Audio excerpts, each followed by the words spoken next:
الحمد لله رب العالمين الذي لم يخلق الإنسان عبثا ولم يتركه سدى بل خلقه ليذكره وكلفه ليشكره. الصلاة والسلام على أشرف الأنبياء والمرسلين نبينا وحبيبنا محمد بن عبد الله وعلى آله وأصحابه الطيبين الطاهرين وعلى أزواجه أمهات المؤمنين ومن تبعهم بإحسان إلى يوم الدين. أما بعد. My brothers and sisters indeed, I enjoin upon you and upon myself the fear of Allah Ta'ala. In today's sermon, we will be drawing our attention to a hadith of the Prophet Sallallahu Alaihi Wasallam in relation to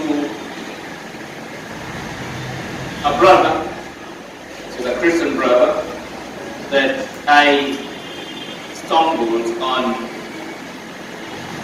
his talk with his own members in relation to this hadith. So I watched, a clip of a Christian brother, may Allah Ta'ala bless him, who was addressing members of his own congregation. And he was narrating a scenario that occurred to him at a point. And he was trying to use that to advise his brothers and sisters. So he was talking about an encounter he had when he was on a journey one time, and according to him, he said it was actually an assignment given to him by his archbishop. So he was saying that on his way, when it was night, so he couldn't continue his journey, then he had to look for a place to pass the night. Then he approached their own place of worship that he saw around him and pleaded with the head of the place if he can allow him to pass the night there, and he introduced himself. But unfortunately, they denied him that. After all, and when he, in the course of his living talk, he said to them, he wasn't actually requested to sleep in their house, but he was actually requested from them to sleep in the place of worship. Then, as they couldn't permit him, so he decided to go to the nearby mosque. So now he have chosen to go to the nearby mosque. He said, on getting to the mosque, then he met, some people, and then he just said Assalamu alaikum, because yes, he can say Assalamu alaikum fluently, but there are other, part of the story which I've gotten off. And he was fluent in Hausa, and from the story it shows that it's something that happened in the north. So when he said Assalamu alaikum, he responded to him wa alaikum assalam, and the person he met, or with some others, after saying wa alaikum assalam, they asked him, oh, come and sit down, join us. They said they were eating, what we call in Hausa garau garau. And those who come from the north know what they, garau garau, I think it's just rice and beans with vegetable oil or granite oil with some pepper. There's a way, well, this,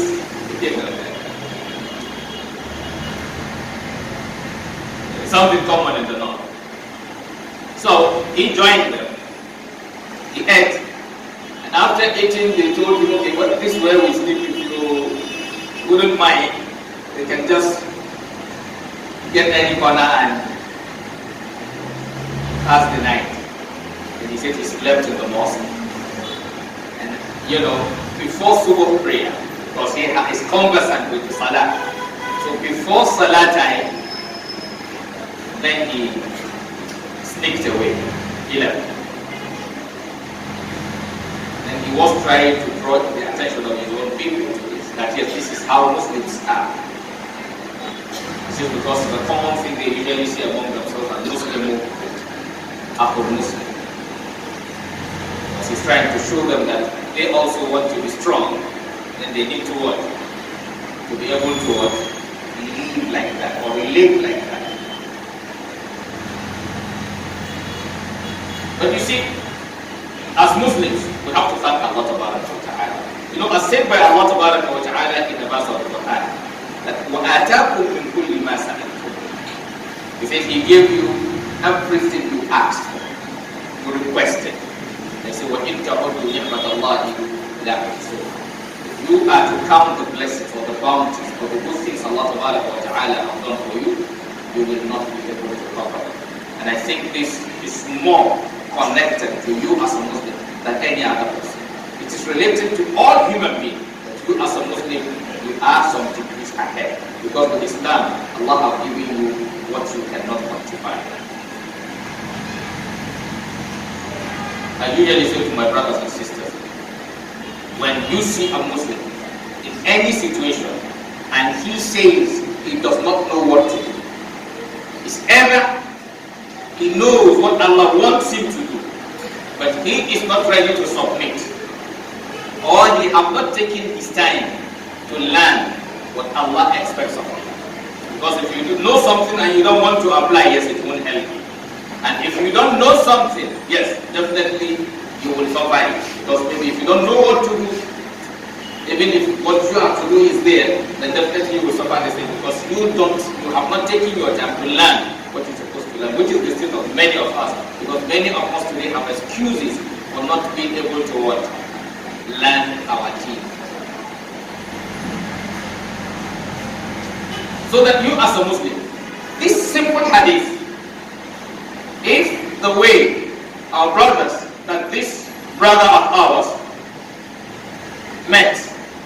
You see, they have shown him something that it stayed in his mind. That yes, he met Muslims, he only said Salaam Alaikum, and no one cares to ask what his tribe is. No one cares to ask his name. Only Salaam Alaikum made them to be what? Free with him.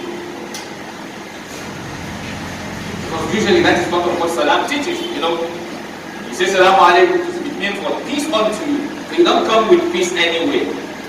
Or where people who are accept, welcome such, idea, and you will have problem with them.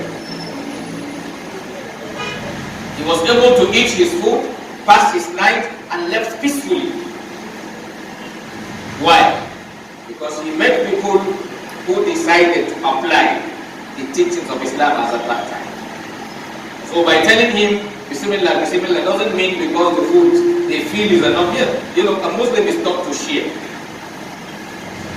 Because when they bought the food, it wasn't on their mind. So he came accidentally, but they still welcomed him. They treated him nicely. Because if they didn't treat him nicely, then he wouldn't have also given the information the way he gave it.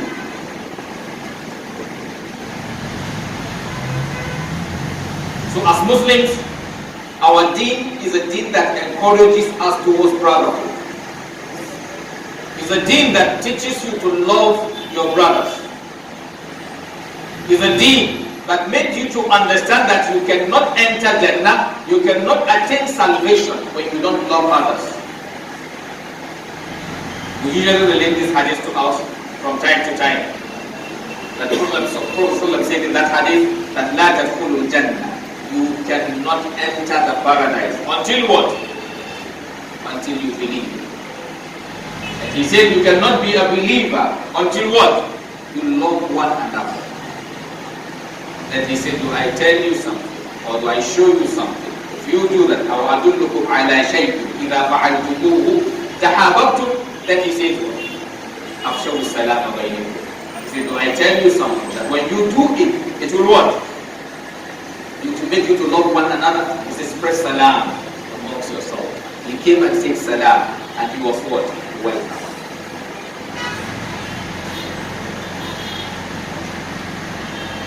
So we are in a state where we need to be reminding ourselves of scenarios like this. We are in a state whereby we need to begin to remind ourselves of some of these teachings of our noble Prophet Muhammad sallallahu alaihi wasallam. We are in a very tense state now. This is a political state. Everyone struggling to what?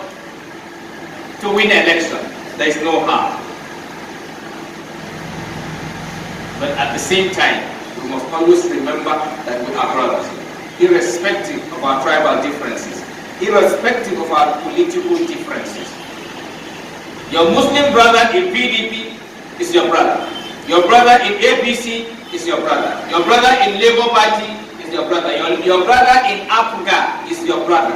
Any political party. Because no political party is different from another one. Because they are not what? Messenger that Allah sent from heaven, and he said, if you didn't follow this one, you cannot what? Enter paradise.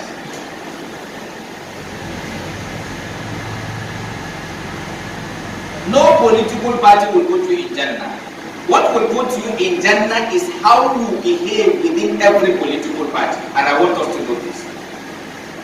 Every action of yours is documented by Allah. Whether as a politician, whether as a businessman, whether as a civil servant, to everything you do is documented by Allah. That's why it is your work, Allah watches, not the tribe you belong to, not the political party you belong to, not the state you belong to, and so on. What determines your relationship with Allah is only one thing, and nothing more than that. What determines your relationship with Allah, He have told you. He said, وَلَا تَزِرُ وَازِرَةٌ وِزْرَ أُخْرَى وأن ليس للإنسان إلا ما سعى وأن سعيه سوف يرى ثم يجزاه جزاء أوفى. So even if you come from the Prophet's house, you can still go to hell. That house doesn't guarantee you Jannah. It's your work that guarantees. I know some of us will be shocked, right? This Prophet Nuh is a prophet like our own. His wife is going to hell. Prophet Nuh is a prophet like our own. He is one of the Ulul Azmi. He is in the same category with Muhammad sallallahu alaihi wasallam. That doesn't guarantee his wife Jannah. It's our work. Before they benefit you, your work begins, then they will benefit you. They will not be the basis. I want us to understand this. Whoever your father is doesn't make any difference. It is what you are that matters first, then who your father is becomes a support. If your father is shaitan, you can enter Jannah. If your father is shaitan, you can enter where? Jannah. Because it is not your father that Allah will use to put you where He will put you. Because if Allah puts you in hell, because your father is shaitan, He have done injustice to you. Because you did not select your father. He selected the person for you. So why will He punish you with His own action? Does that make sense to us? There are certain things in life you don't choose, it's Allah who chooses. And Allah doesn't judge you with what He does. He judges you with what you do. Are we getting the difference? That is why Prophet Adam alayhi salatu wasalam, one of his sons is going to where? Hell. Because he killed his brother.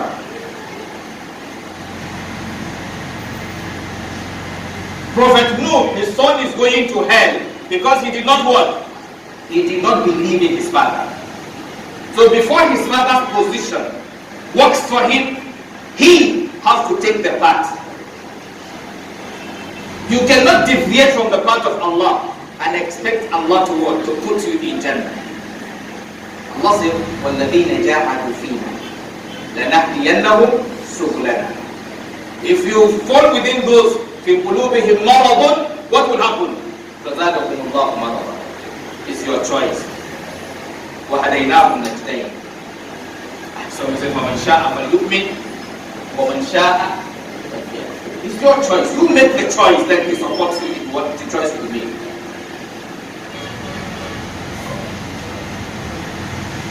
Being a Nigerian doesn't put you in Jannah. Being an American doesn't put you in Jannah. Being a Nigerian doesn't put you in hell. And being an American doesn't put you in hell.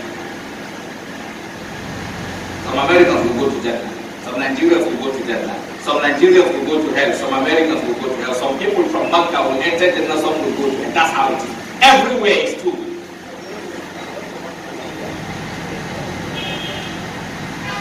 So for anyone's work to benefit you, you will have to take the part first. Allah says, وَالَّذِينَ آمَنُوا وَاتَّبَعَتْهُمْ ذُرِّيَّتُهُمْ بِإِيمَانٍ. Then he said what? أَلْحَقْنَا بِهِمْ ذُرِّيَّتُهُمْ وَمَا أَلَتْنَاهُمْ مِنْ عَمَلِهِمْ مِنْ شَيْءٍ. So another person's work will benefit you until you've done what will make the work to benefit you.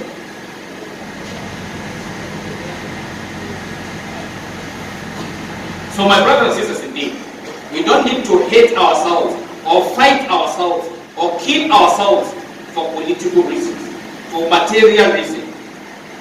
Everything in this world, we met it, then we will leave them here. You are not going with anything. Don't disturb yourself about anybody, about anything. Your ultimate concern should be Allah. Don't allow your life to revolve around anybody. Don't allow your life to what? To revolve around anybody. Anyone that your life revolves around that is not Allah, you are gone. I mean absolutely anybody, even messengers of Allah. If they become the ones that is your concern, not Allah. Take for instance, some people say they believe in Jesus, right? And they elevated him to certain level, isn't it? Yeah. Is Jesus not a righteous man? He's more righteous than me and you. If you believe in Muhammad and you elevate him more than his level, you have problem. Because your life is supposed to revolve around Allah. Your life is in only one person's hand, not any human being and not any creature. Your life revolves around Allah. He is the one who determines what happens with you. Because that is why, when you are supposed to believe in the person the messengers believe. Like the wife of Prophet Sulaiman. What did Allah say in the Quran? He said, وَأَسْلَمْتُ مَعَ Sulaiman. I submitted along with Sulaiman. لِلَّهِ رَبِّ الْعَالَمِينَ. I want us to get this sense. She did not say I submitted to Sulaiman. She said I submitted along with Sulaiman. That is along with Sulaiman. To who? لِلَّهِ رَبِّ الْعَالَمِينَ. To Allah, the Lord of the world. No messenger is the Lord of the world. It's only Allah. No messenger created anybody. We were all created by who? By Allah.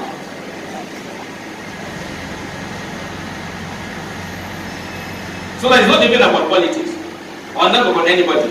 Do not allow. Yes, respect those you're supposed to respect. Treat those you're supposed to treat nicely. Honor those you're supposed to honor.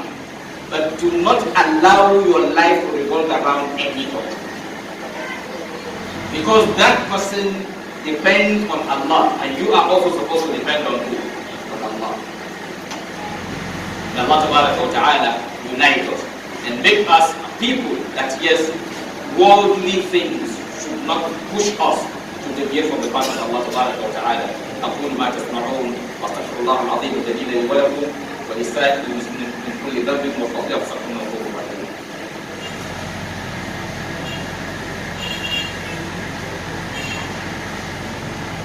الحمد لله رب العالمين والصلاة والسلام على رسول الله وعلى آله وصحبه ومن والاه أما بعد عباد الله أوصيكم ونفسي بتقوى الله عز وجل. My brothers and sisters in deen, like I say, we need to love one another. We need to be united. We should not allow worldly things to tear us apart. We should not hate people for the sake of worldly things, because they are things that we can never own. I usually say to us from time to time, you can never own anything. And when I mean owning, that is, you can't own anything permanent. Anything that you control is temporary. It's just an amana. It's just a trust Allah gives to you. You will take it one day, or He will take you away from it one day. Everything, absolutely everything. If it is maybe office, if If he likes, he takes you from the office before you finish your tenure. If he likes, he allows you to finish your tenure and then you leave the office. Nobody owns any office. Nobody owns any money. The money that enters your hand now, you may likely give it out the next minute. The car you are riding now can go to someone else maybe by tomorrow. Or you have your daughter, maybe after some years, what happens? Someone will come and ask you. Maybe the person, when he wants to see her, he asks for your permission, right? And after you do that, what happens? You want to see her, you ask for his own permission. Because he has more control over your daughter than you. And that's how everything is. You will lose control of whatever you think you are in charge. Because the most precious thing to you in life is what? Your soul. That soul, a day will come, they will ask you to bring it. And your attachment to everything is that soul. The day Allah takes your soul, your money becomes for other people. Your house becomes for other people. Your wife becomes for other people. Everything, people will inherit it. And lastly, when Allah takes us all, then He said to us, وَإِنَّا نَحْنُ نَرِثُ الْأَرْضَ وَمَنْ عَلَيْهَا وَإِلَيْنَا تُرْجَعُونَ. He said, we are going to inherit the earth. And وَمَنْ عَلَيْهَا, and those on it, in it, وَإِلَيْنَا يُرْجَعُونَ. But unto us the what is their return. We're all going back to Allah Tabaraka wa Ta'ala. We'll go empty-handed the way we came empty-handed. Now some of our fathers who have gone, they should serve as lessons to us. His Excellency, former President, Yar'Adua, may Allah Tabaraka wa Ta'ala forgive him and grant him Jannah, inshallah. Wait, did he finish his tenure? Yes, he didn't finish his tenure. So that means that 4 years is not his own. He can only spend out of it what Allah gives him chance. We have one who won election, right? And what happened? He did not enter the office. Former Kogi State he won the election, but he did not even enter that office for 1 second. He won, and someone entered the office on his own work. So why are we troubling ourselves? Why are we troubling? What is the big deal? People will say, that's not a big deal. So we don't need to fight ourselves. Yes, everybody can try his luck. Those who win, let them be. Let's pray for Allah to guide them. Let's pray for Allah to, sometimes some of us even make troubles that we're not supposed to make. You will come and meet some brothers fighting about who a particular political party brought out as their flag bearer. And he is not a member of that political party. So how does that concern you? Like now, if PDP brought out their own flag bearer, you complain. And you are not a member of PDP. So why do you want to select for people people that you are not part of them? I don't know whether we're getting it. And now APC will bring their own. You who is not an APC member, you begin to fight yourself. So what concerns you with whom APC brought out? It doesn't concern you. It's their party. So leave them to bring out the flag, their own flag bearer. You wait, your own turn will come. Use your PVC to decide whom to vote for. Finish.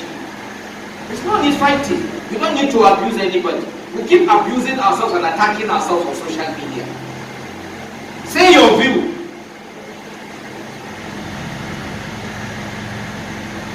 The Labour Party bring out their own flag bearer, right? You are not a member of Labour Party. So why trouble yourself? Why do you want to pick for them whom to take as flag bearer? Mention any party, it's the same thing. For example, I am a Muslim. If Khan picks somebody, that is Christian Association of Nigeria, they pick somebody as their leader. So why does that become a problem to me? Because I'm not a member of the Christian. So they are the ones who are entitled to selecting who becomes who. Their leader. Yes, I'm a Muslim. So if they pick someone as the leader of Supreme Council for Islamic Affairs, it concerns who? The Muslims. So what is the business of the Christian as to who becomes the leader of the, or the head of Supreme Council for Islamic Affairs? The Messenger of Allah told us in a hadith that min husni Islam al-mar, part of the goodness of one's faith is for him to believe what does not concern him. If we want to have peace, we need to have this understanding. I may not like somebody. Okay, fine. I don't have power within the area it is. So what's my problem? And if it is about power, we as Muslims, finally we believe in one thing. That Allah will what? قُلِ اللَّهُمَّ مَالِكَ الْمُلْكِ تُؤْتِي الْمُلْكَ مَنْ تَشَاءُ تَنْزِعُ الْمُلْكَ مِمَّنْ تَشَاءُ تُعِزُّ مَنْ تَشَاءُ تُذِلُّ مَنْ تَشَاءُ بِيَدِكَ الْخَيْرُ. So please, my appeal to myself and the rest of us, let this politics not divide us as Muslims. And we don't have to say everybody have to be in one particular political party. Every Muslim in any political party is a Muslim. A Muslim in Afghan is a Muslim. The Afghan doesn't make him a Muslim. What makes him a Muslim is believing in Allah and in Muhammad sallallahu alaihi wasallam. Being in APC doesn't make you a Muslim or make you a kafir. And voting for a kafir doesn't make you a kafir. Because that's how our politics is. It depends on everybody's calculation. It depends on everyone's calculation. There is a state whereby a Muslim will vote for a non-Muslim and he has not broken Islamic rule.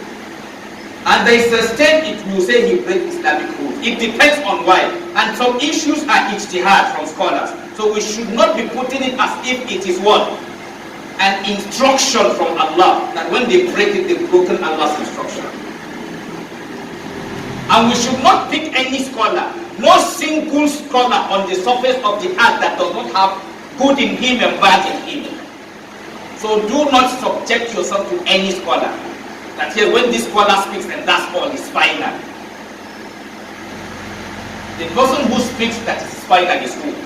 Allah and His Messenger. But any other person, you can still subject that person's talk to what? To scrutiny.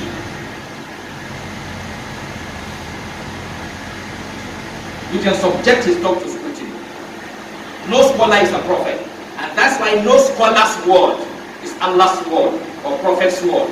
When he talks, you can still query. Who ask you for the lead. Hatu burhanakum in kuntum sadiqin.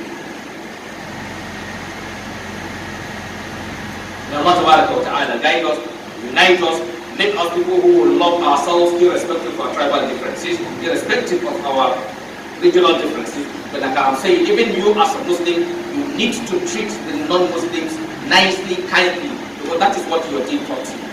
Like I said, what made me happy about this video, the person talking is not a Muslim, but as I was listening to the video, I was so happy. You have a non-Muslim saying nice things about you, about the Muslims. Why wouldn't it make you proud? And then that means we need to maintain it.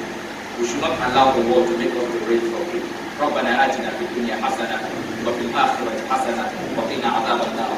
اللهم لا تدع لنا في مقامنا هذا ذنبا إلا غفرته ولا هما إلا فرجته ولا كربا إلا نفسته ولا دينا إلا قضيته ولا عسيرا إلا يسرته ولا عدوا إلا خذلته ولا مبتلا إلا عافيته ولا ميتا إلا رحمته ولا حاجة من حوائج الدنيا والآخرة هي لك رضا ولنا فيها صلاة إلا أعنتنا على قضائها وفتاة رحمة الراحمين.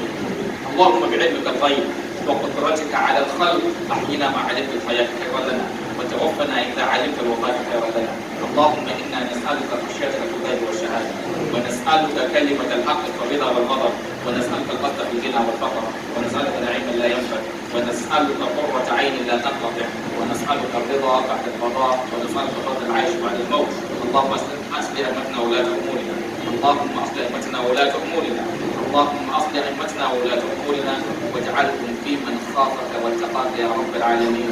عباد الله إن الله يأمر بالعدل والإحسان وإيتاء ذي القربى وينهى عن الفحشاء والمنكر والبغي يعظكم لعلكم تذكرون. الله العظيم الجليل يذكركم واشكروه على آلائه ونعمته ولذكر الله أكبر والله يعلم ما تصنعون.